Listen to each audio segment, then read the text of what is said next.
জীবন সবার জন্য সহজ না। কেউ শুরু থেকেই শক্ত, আবার কেউ লড়াই করতে, করতে শক্ত হয়।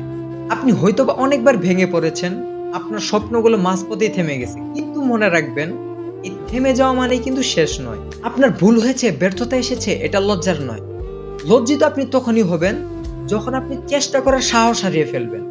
কারণ যারা পড়ে গিয়েও আবার উঠে দাঁড়ায়, তারাই একদিন নিজেদের অবস্থান জায়গা তৈরি করে। নিজেকে কখনো ছোট ভাববেন না।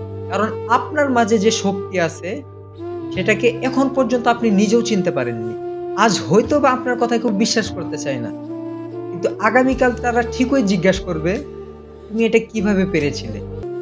চলমান ২০২৬ সালে যেন এই দেশের জন্য, এই দেশের মানুষগুলোর জন্য আমরা ভালো কিছু করতে পারি ইনশাআল্লাহ। ব্রাদার, নিজেকে একবার বলে দেখেন, "I want to do something myself." আমি নিজে কিছু করতে চাই। মানুষ পরিশ্রম করলে কখনো সেই পরিশ্রম বিফলে যায় না।